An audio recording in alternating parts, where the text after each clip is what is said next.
So we have this is the fifth lecture of the series, and today we have with us Professor Ravindra Bapat from the Delhi Center of the Indian Statistical Institute. So before we start, we'd like to welcome our guest with a bouquet. Yeah?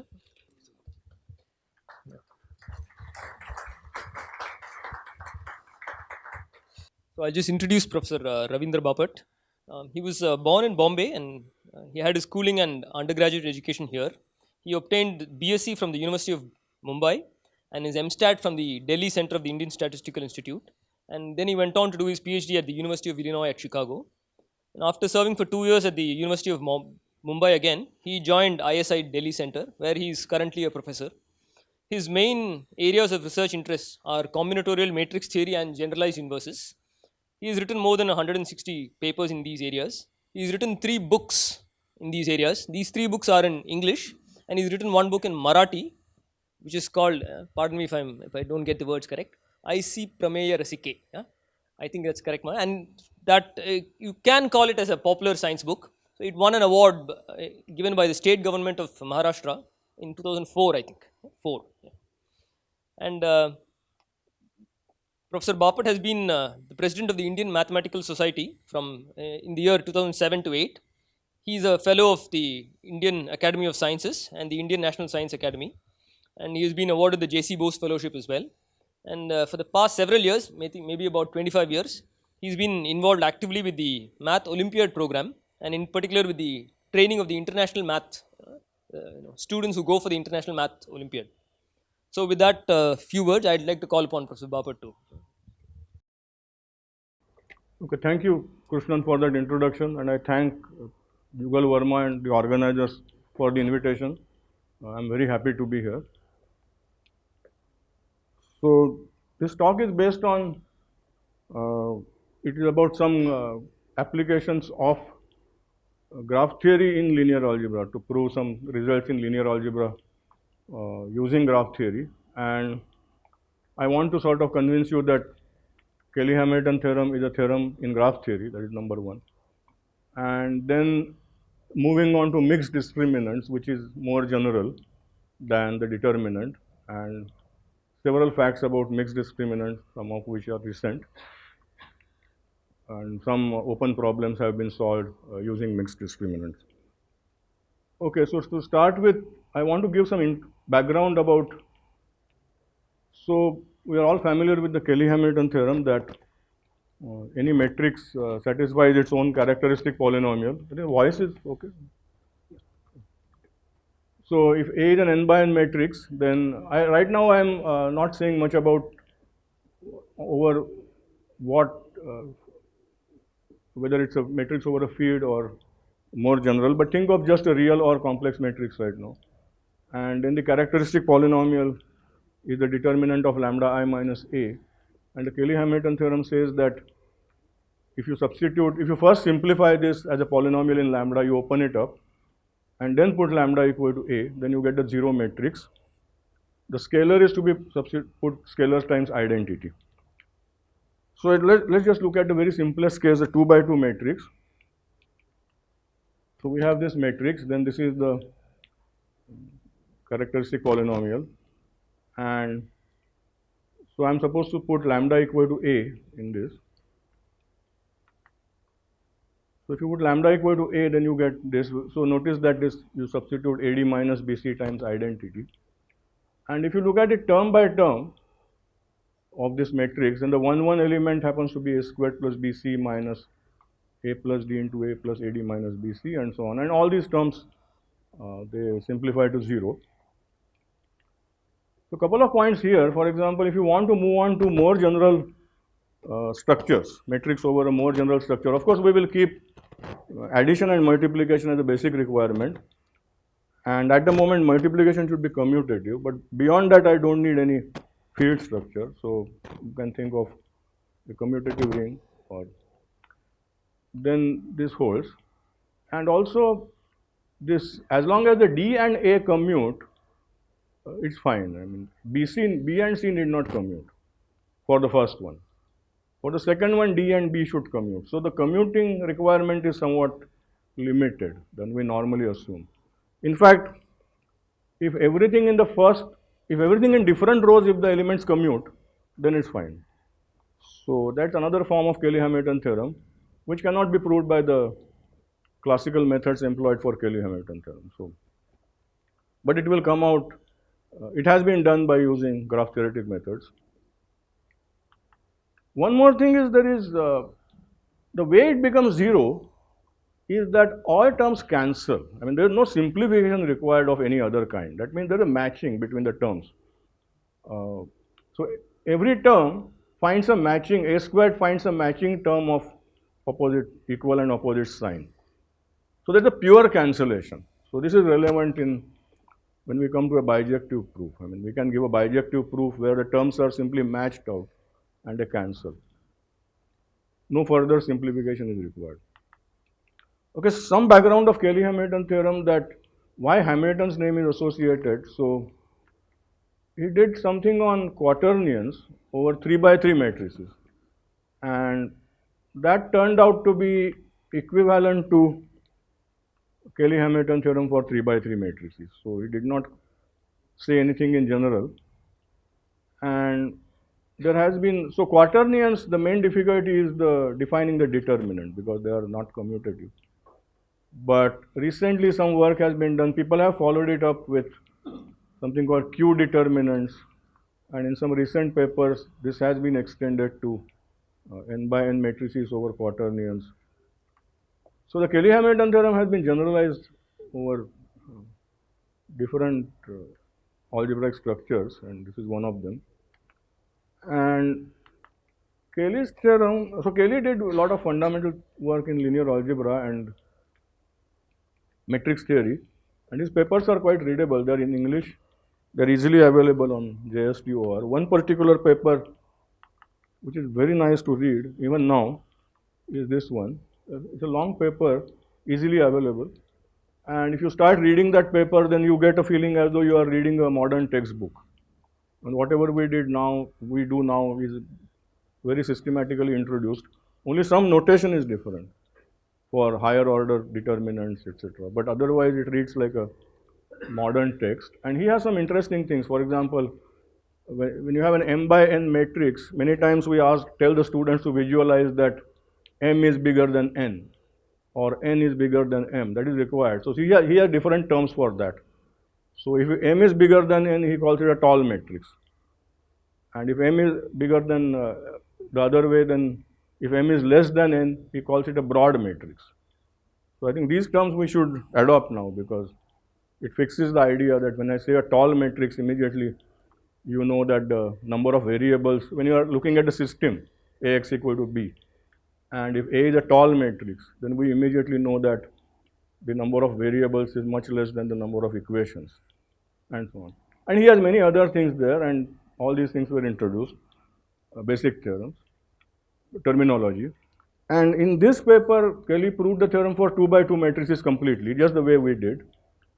And then he says that he has verified for 3 by 3 matrices, but keeps quiet, doesn't elaborate on this. And then he has a peculiar statement. I think this is something they say that is typical Cayley style, that he doesn't think it worthwhile for a formal proof in the general case of any degree. That means he has convinced himself perhaps that we can gather, but he doesn't go beyond this. So this is the reason why Cayley's theorem was associated. And later on we will see that there is historically a famous letter of Cayley to Sylvester, which I'll mention. In that he mentions some other things which are not in this paper around the same time. So he knew more than what is in this.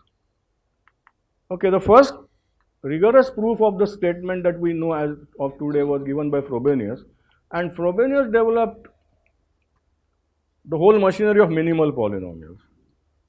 As you know, whatever Frobenius wrote, it's not easy. I mean, it's quite subtle, difficult, and like Perron-Frobenius theorem. The Perron part is straightforward, the positive matrices.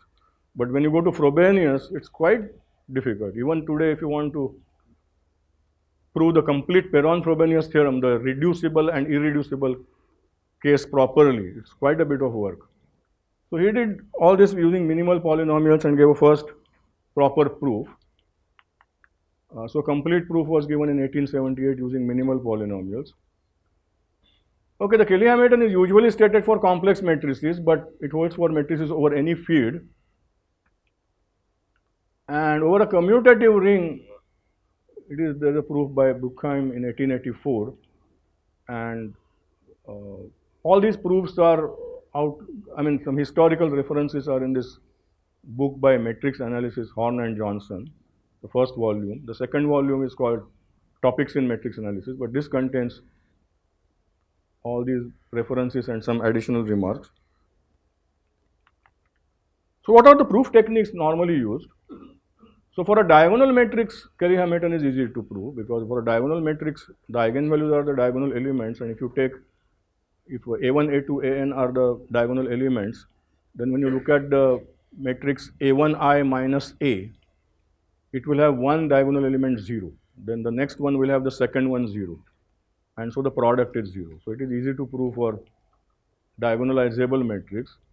And then going to, if a matrix is diagonalizable, then it is easy to prove, because the polynomial doesn't depend on that. I mean, that diagonalizing matrix comes out. And then, so you can prove it for diagonalizable matrices, and then use the property that diagonalizable matrices are dense in all matrices. So some limiting argument is required to complete the proof. So this is one idea which works well for complex matrices. Another similar technique is first proof for triangular matrices. Now triangular matrix is also easy, but not as easy as diagonal matrix. But you can use induction, so it's not very difficult. So first proof for a triangular matrix, upper or lower triangular. And then the result of sure you can use that any matrix can be put in triangular form by a unitary similarity.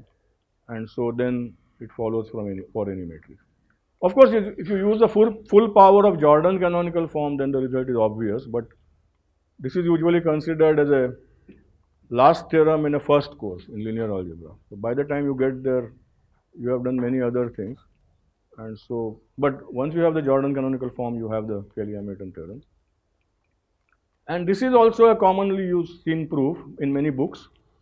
You start with this identity, then you simplify this identity and compare coefficients and then add suitably. And this is the proof that can work over any commutative ring also, because over any commutative ring, determinant is well defined, and some of the concepts are well defined. Rank is well defined using minors. Only we don't have a vector space structure or eigenvalue, but you can manipulate and prove this result. Okay, just I'll mention one letter of Cayley to Sylvester, and also because Sylvester also has a lot of contribution in matrix theory, law of inertia and so on. And this is the well-known Sylvester equation, Ax minus xb equal to 0. And I'll just give a quick proof as a small application of Cayley-Hamilton theorem that if A and B have no common eigenvalue,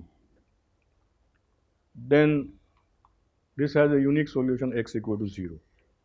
And the idea is that you take, if Ax is equal to xb, then a squared x will be xb squared multiplying, and in general a to the power kx will be xb to the power k, and so any polynomial in a times x is equal to x times a same polynomial in b. Now if you take this to be the characteristic polynomial of a, then by Cayley-Hamilton this will vanish, and here you will get the characteristic polynomial of a evaluated at b. So the eigenvalues of that are characteristic polynomial of a evaluated at the eigenvalues of b. But a and b have no common eigenvalue, so no eigenvalue is 0 for PAB. So PAB is non-singular, and so once this is 0 by Cayley-Hamilton theorem, and so once xPB is 0, PAB is 0, then x is 0. So that's a simple proof that x equal to 0 is the only solution.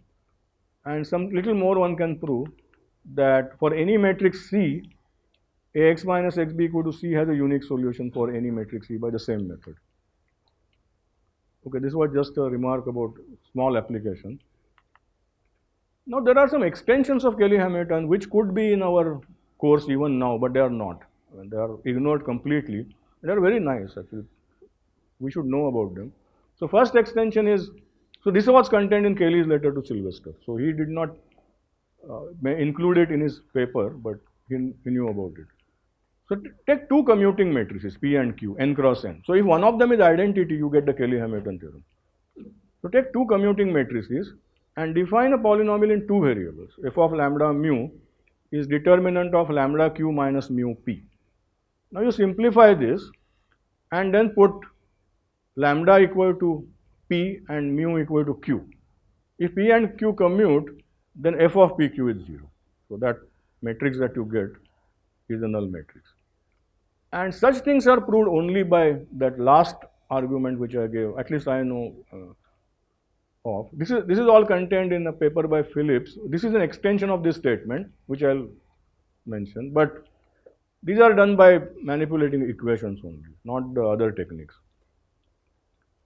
And there is a result by Phillips which is very nice. The proof is by equations but somewhat complicated. But it is a very good result that if A1, A2, now I am generalizing this to more than two matrices. So if you have a family of commuting n by n matrices, A1, A2, AK, they commute. And I have another family B1, B2, Bk, which is arbitrary, but this condition is satisfied. Summation Ai, Bi equal to 0. So here actually if you take one of them to be minus q, then this will be a special case of this. Then you form this polynomial of k indeterminates in k variables, mu1, b1 up to mu k, bk. And then it turns out that if you now then put mu1 equal to a1, mu k equal to ak, then you get 0. So this is a further extension. And this paper is also in that same journal, Royal Mathematical Society, not in the same issue, but same journal. So it's also quite readable. Okay, so now we move on to that idea that this is a popular incorrect proof found in many times in classroom, that students say that we have this characteristic polynomial, why not put lambda equal to a? And then you get the 0 matrix, and so the determinant is 0. So this is commonly given, and many teachers also tend to give credit for this. But the fallacy is, of course, maybe one side is a scalar and one side is a polynomial. That's what one can say is the fallacy.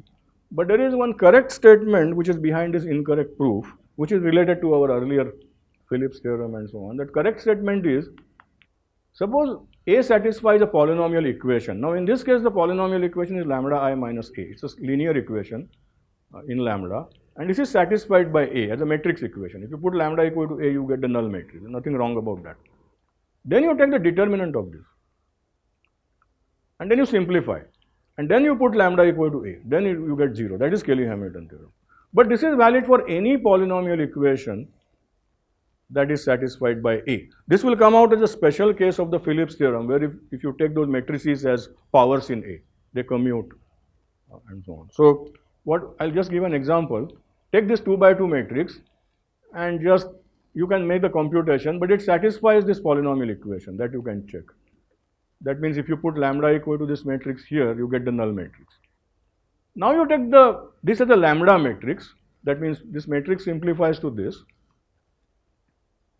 Then you take the determinant of that. Then you get this polynomial. And now you substitute lambda equal to a.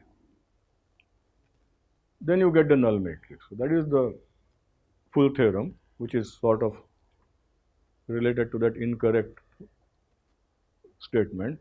And this is more general than Phillips theorem. So some of these results are interesting, but they are not well known. Okay, now I want to move to the graph theory part.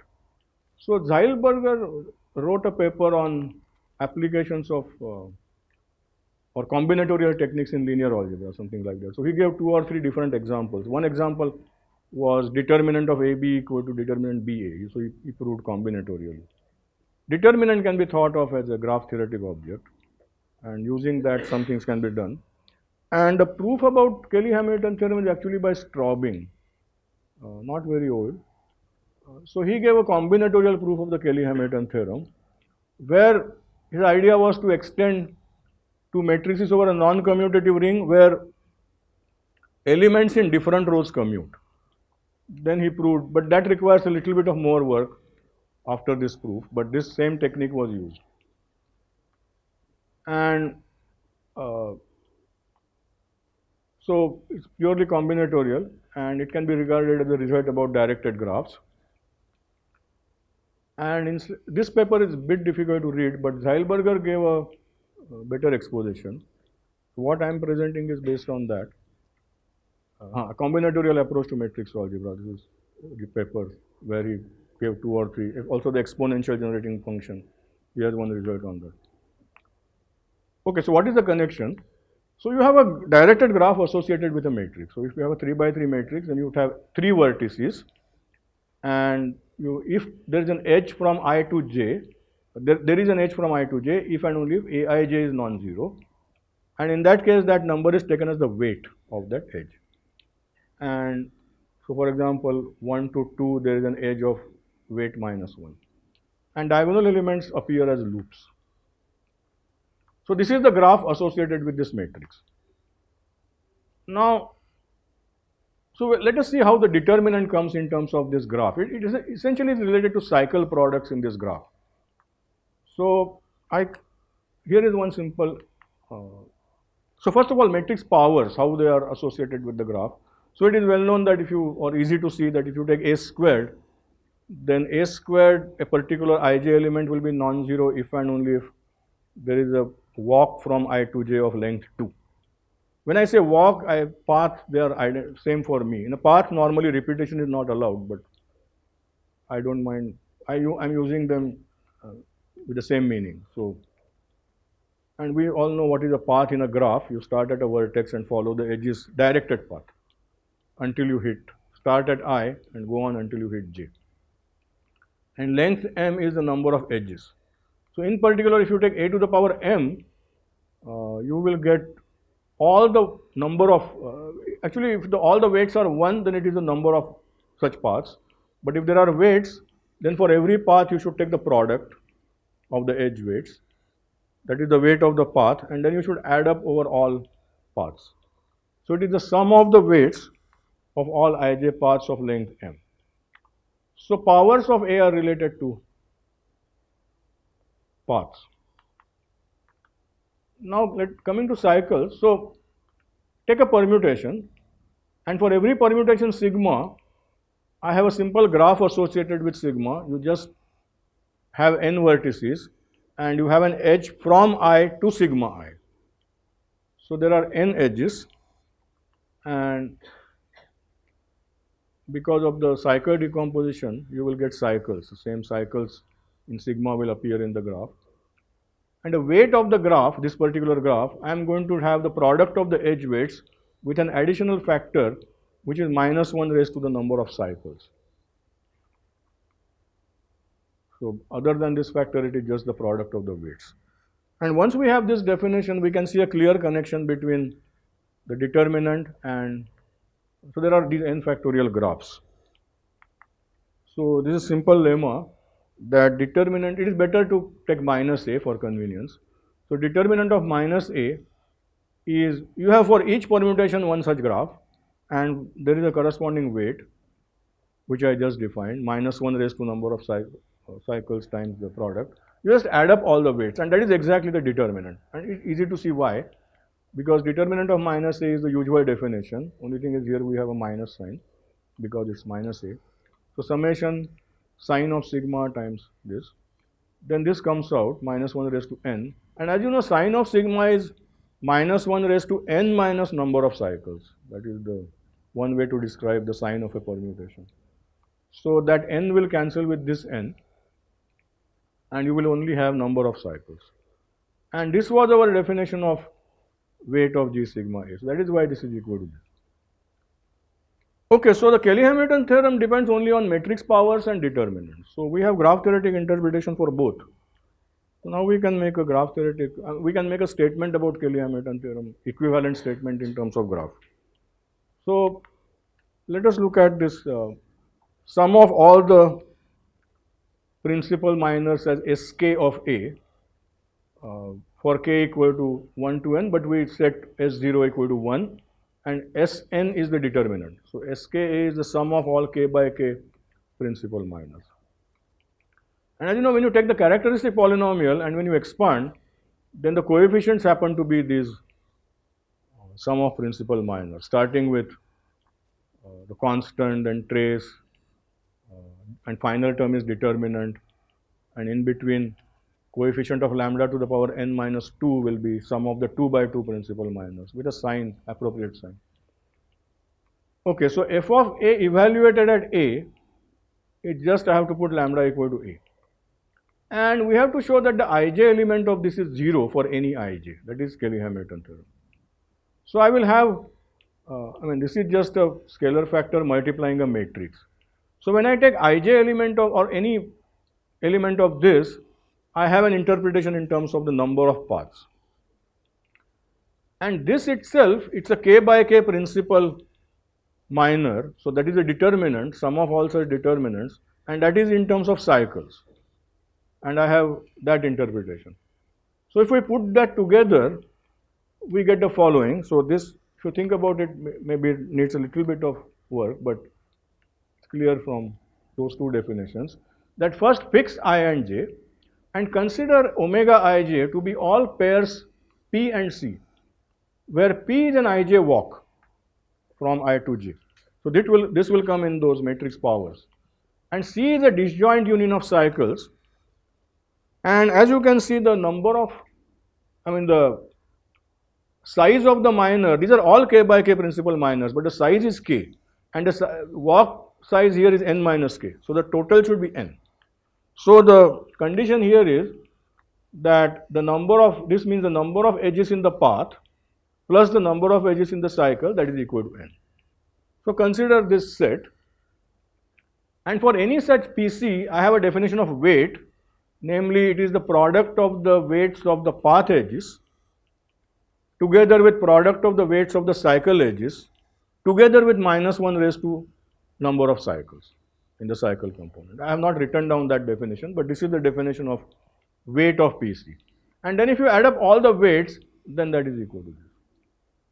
So this maybe it's a little bit of work, but we can, with an example, you can check that it is equal to this, where the summation is over all pairs p and c in omega ij.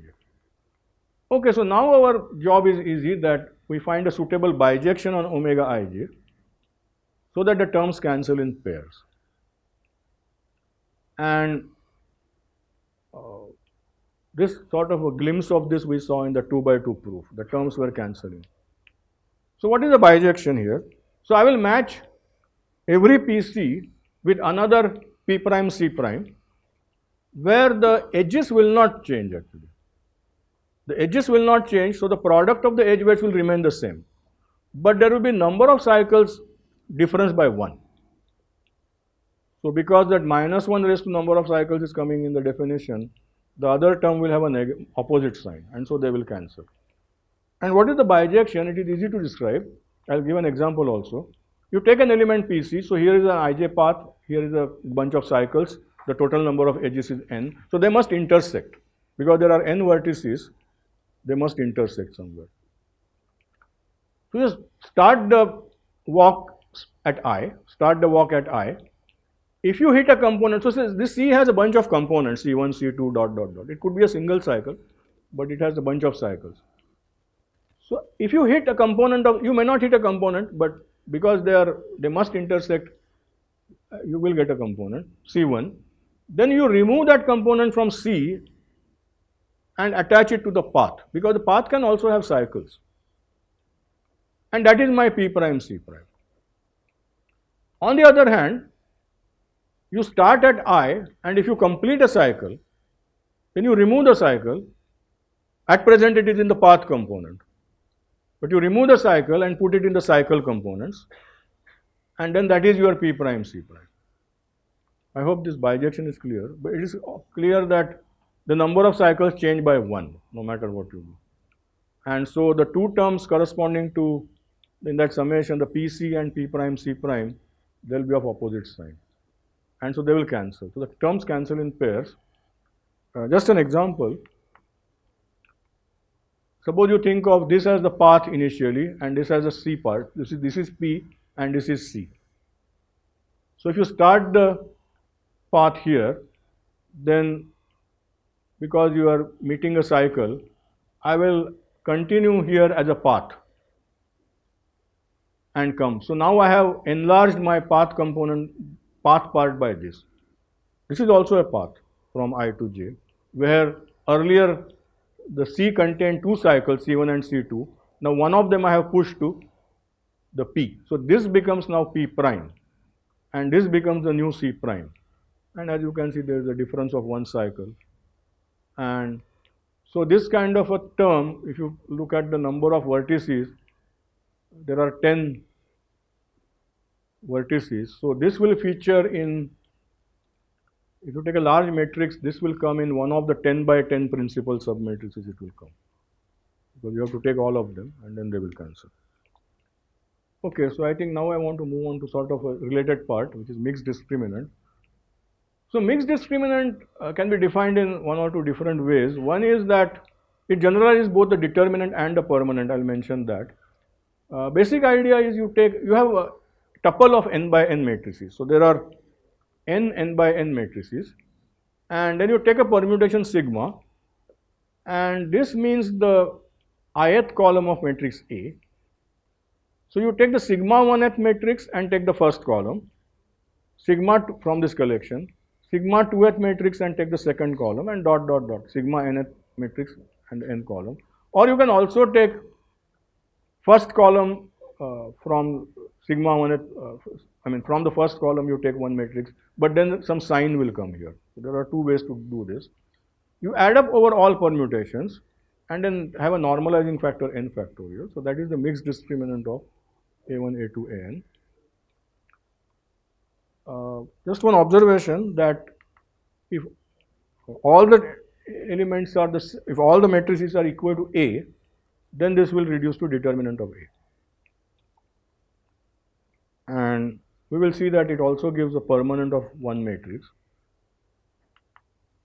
One more way to define is that you take this determinant of x1 a1 up to xn an, you expand this and take the coefficient of x1 x2 xn, that is, and divided by n factorial. That is also the mixed discriminant. That is not difficult to see. So this is a simple example. I have a 2 by 2 matrices. So here I take the first column from here, second column from here, form the determinant. And here I take, so this corresponds to the permutation, identity permutation. This corresponds to the permutation 2, 1. So here I take the first column from the second matrix and second column from the first matrix, then take the determinant, and the mixed discriminant is there. So permanent is, if you have not seen it before, it is just like determinant except for the sign. And so it is summation of all these products, permanent of B. And so we already saw that if all the matrices are equal, then it is the determinant. Now if all the matrices are diagonal matrices, then you take the diagonal of the first matrix and straighten it out to a column. Then you take the diagonal of the second and make it a column. Then you get an n by n matrix. And then the permanent of that will be the mixed discriminant. So it's not very difficult to see, because if you go back to the, for example, if both these matrices are diagonal, then only 1 times 2 and this 1 times 1, those are the only two terms that will survive.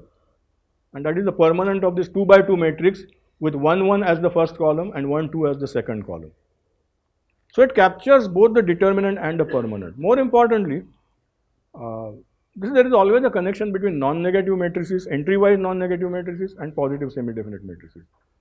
This is called Olga-Taussky-Tort's unification problem. But this problem cannot have a complete answer, because you go on finding similarities, nobody knows where it will lead to. But the determinant, the determinant of a positive semi-definite matrix is non-negative, and permanent of a non-negative matrix is non-negative. This is an elementary observation. But there are more subtle observations, and this is one way to sort of put the two sets together. That means I am sort of putting, because there are interesting results when all these matrices are positive semi-definite. And if all these, for example, this is a non-trivial result. If you have a single positive semi-definite matrix, then the permanent is non-negative. That is not obvious at all. It comes to, because it can be thought of as an inner product and so on. So if all these matrices are positive semi-definite, then it can be shown that the mixed discriminant is non-negative. And if all these matrices are positive semi-definite and diagonal, then the single matrix that we get is non-negative. So we are sort of unifying those two objects. Okay. So mixed discriminant generalizes the both. In some sense, determinant many times counts something. So like graph, there is a matrix tree theorem that if you have a graph, then you take the Laplacian matrix and the number of spanning trees are given by certain minor. Now if you have a graph with colored edges, then you have one matrix for one color, one matrix for one color, different Laplacians.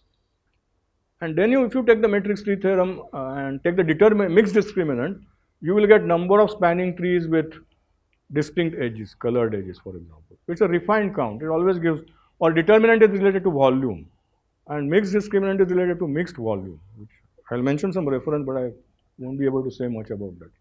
So the mixed discriminant is closely related to mixed volume of convex bodies. This is one comprehensive book, Schneider. And in the combinatorics, what I said earlier, it can refine formulas which involve the determinant. So if you have the number of spanning trees with color restrictions, then that is given by the mixed discriminant. Like here is one more generalization. So you have this class of doubly stochastic matrices. These are non-negative matrices with row sums 1 and column sums 1. And it's an important class. It's a compact convex set, and there is this Birkhoff von Neumann theorem about its extreme points. The extreme points are only the permutation matrices. And so can we sort of put a multi-doubly stochastic matrix? So the one way to do that, and this has been done in operator theory and so on, it's not that it's not done. So you have n positive semi-definite matrices, n by n positive semi-definite matrices. So earlier in a doubly stochastic matrix, I had n non-negative vectors with row sums 1 and column sums 1. So how to generalize that? So you have n by n positive semi-definite matrices. The column sums equal to 1 boils down to trace equal to 1. And the row sums equal to 1 boils down to this condition, summation ai equal to identity. So this is a nice set, and for example, it was conjectured long back that, so van der Waals conjecture I did not mention. It was open for a long time, posed in the 20s and solved only in the 80s, that the permanent of a doubly stochastic matrix is minimized when all the elements are equal. So here the conjecture would be that the mixed discriminant over this set is minimized when all the matrices are diagonal, 1 by n, 1 by n. This was actually, Gurewitz has some very deep work. One of the things that he did was solve this problem. I'll mention some other work also. Okay, just like determinant, there is a characterization of the mixed discriminant. This is quite recent, that if you have a function from n by n matrices to R, is a non-negative function. Like determinant, any function, multilinear function which is additive with respect to columns, and determinant of identity equal to 1, then that must be the determinant. Some such results are there. So similarly here, if it's a non-negative function which is additive in each variable and which is 0 if two of the arguments are proportional, then it characterizes mixed discriminant. This is inspired by a similar characterization of determinant. Okay, a related technique which is very important recently is what are called stable polynomials. So polynomial in one variable is stable if it has real roots. And how to generalize? So there are many examples of polynomials in combinatorics which have real roots. Some of them it is proved, some of them are conjectures. So, and there are quite a few of them. So how to generalize a stable polynomial to more polynomials in more variables? So if you have a polynomial in n variables, it is called stable if either it is 0 or it does not vanish in the upper half plane. So if a polynomial of one variable does not vanish in the upper half plane, then it does not vanish in the lower half plane, and the roots must be real. So this is the correct generalization of, in one sense, some sense, polynomials with real roots. So f of z is stable if and only if it has real roots. And there has been a recent work by Gurewitz, the same Gurewitz I mentioned earlier, and particularly Borsia and Brandon. So actually Borsia passed away somewhat at a young age, but Brandon also proved some results. These are summarized at least up to 2011 in one survey paper, a long survey paper, multivariate stable polynomials, theory and applications. And some of these stable polynomials arise out of mixed discriminant. That is the connection. So I'll just mention some results that were proved, cannot describe the techniques that were used. So this is like you have these polynomials which we sort of encounter in our course, and then we show that they have real roots. Like one simple example is if you have a symmetric matrix or a Hermitian matrix, but think of a real symmetric matrix. And if you take the characteristic polynomial, then it has real roots.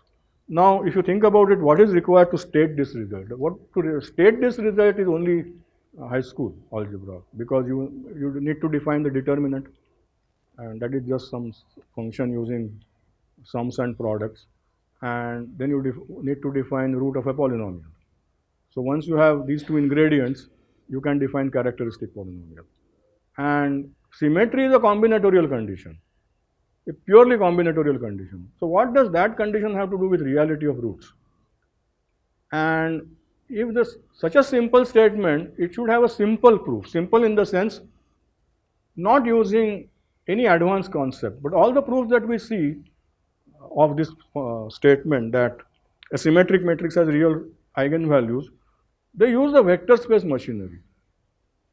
Unless you go to vectors, you cannot prove it. And so it's a challenge to prove it without using anything beyond just this high school thing, I mean, determinant. And such a proof is actually, if you search for it, there are such proofs. And one, the old but very nice book, there is a proof using, you need to use interlacing and some simple ideas. Okay, but now suppose I perturb this polynomial slightly. So I take two matrices, and I take this closed notation means include, S is a subset of 1 to up to n, and you include the rows and columns in S, get that principal submatrix. Here you take the S complement. So you take any principal minor in A, multiply that by the complementary minor in B, and add up over all such things of a particular size. So of a, where mod S is of cardinality k. And I will build my polynomial using these as coefficients. So let me repeat, the coefficient in my, it's a polynomial in lambda, where the coefficient of lambda to the power k is the sum of all the principal minors in K multiplied by the complementary principal minors in B. So if the matrix of one of these matrices is the identity, then we get the characteristic polynomial of the other matrix, except for that plus minus sign. And then there is a general conjecture, so Johnson for example, that if one of these matrices is positive definite, that plays the role of the identity matrix, and the other one is Hermitian or symmetric, then the roots are real. And here we are forced to use simple methods, because all the other methods are not possible here. You cannot go to a vector space and say that let X be an eigenvector and then prove using that the roots are real. And this was open for quite some time. And this was one of the things that they did. I'll give one more example. So there is something called, about permanence there are many unsolved problems. Actually some of them are shown to be false with some counter example. But this was one conjecture that was open, that if you take an n by n matrix, so this actually came from board. Your board means 0, 1 matrix. So there is a lot of combinatorics of boards. So chessboard, like given a chessboard, there is something called a Rook polynomial. So Rook polynomial means you have a chessboard where, think of a 0, 1 matrix, and only some squares are available, some squares are not available. And suppose it's a rectangular or board, then in how many ways can you place k non-attacking rooks? And that I build a polynomial using those as coefficients, and that is called a Rook polynomial. So it just boils down to number of matchings in some graph, and that has real roots. So this has been proved, but so there are many polynomials associated with the board, and this was initially for a Ferrer's type kind of board. That means if you take that young tableau type of thing, and so the ones are consecutive followed by some zeros. So this is more general than that, but it contains that as a special case. That suppose you have an n by n matrix in which the entries are weakly decreasing in each column. It was a long-standing conjecture that if you add z to each entry and take the permanent of that, so that will be a polynomial in z, and that has real roots. And this was, so just as a simple exercise, which you can try, suppose A is greater than or equal to C and B is greater than or equal to D, then this matrix ABCD has this property that the coefficients are weakly decreasing in each column. And then if you take the permanent, you will get a polynomial, and you will require some manipulation. I tried it myself. It's not, I mean, all you have to show is that the discriminant is greater than or equal to 0, but you need to use this property properly, and then it turns out that it has real roots. So for a 2 by 2 matrix also, it's a good exercise. And the general idea is that, so this cannot be proved as it is.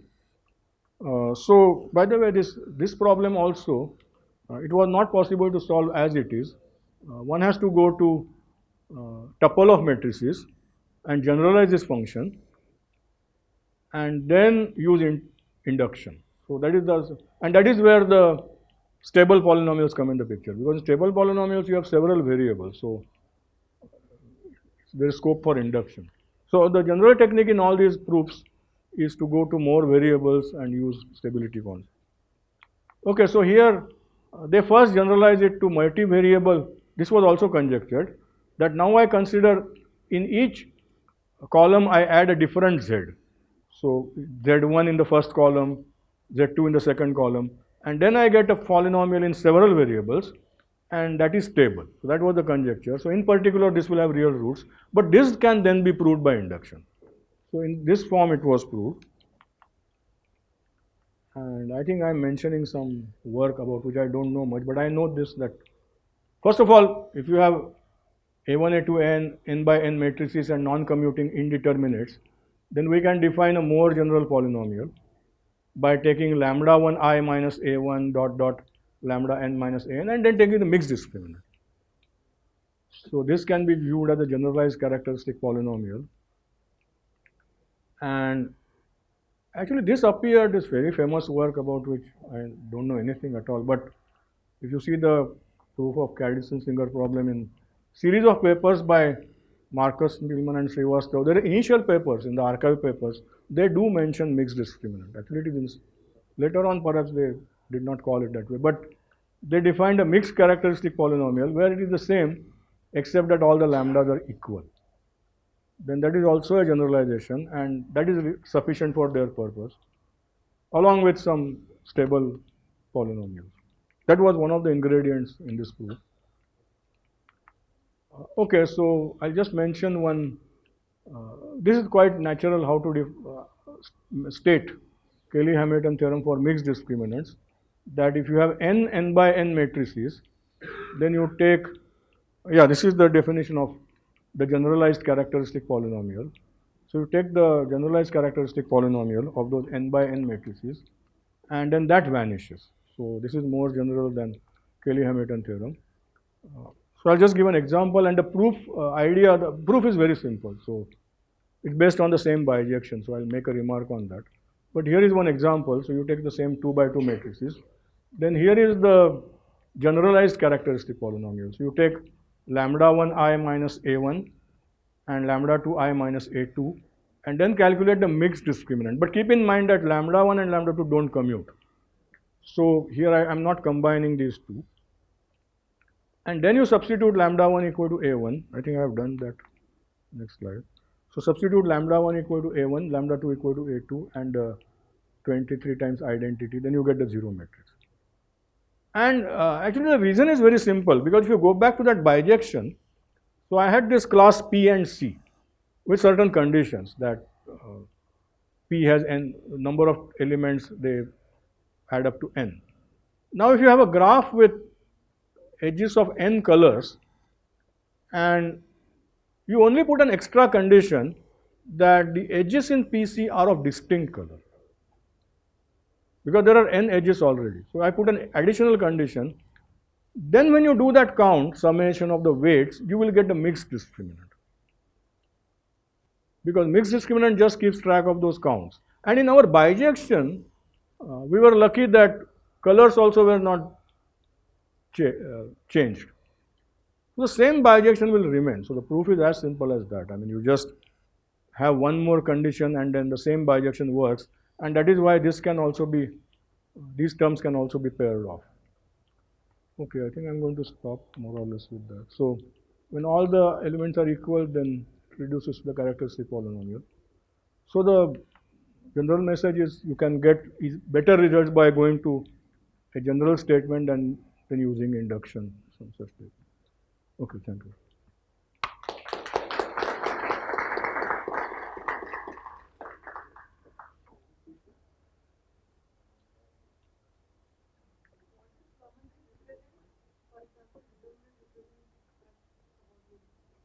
No, permanent represents, if you want to know what about permanent. No, if you have a 0, 1 matrix, then it represents a graph, bipartite graph. And permanent counts the number of perfect matchings in that. So it's permanent counts something combinatorial. And one thing it does is counting the number of matchings, perfect matching, because a permutation will be all of ones only when those edges form a matching. And how many such are there? And if you put weights, then it counts on the weighted matchings.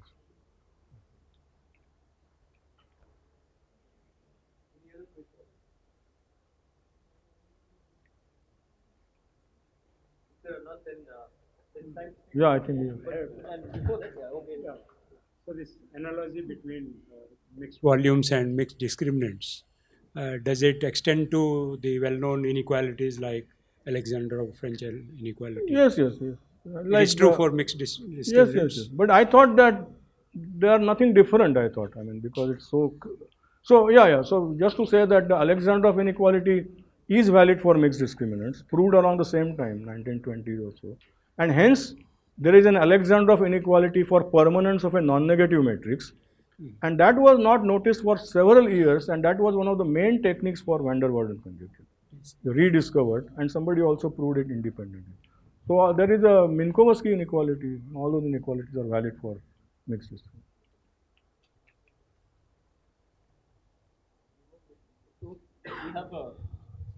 So I call upon Professor Verma to give a small memento. We have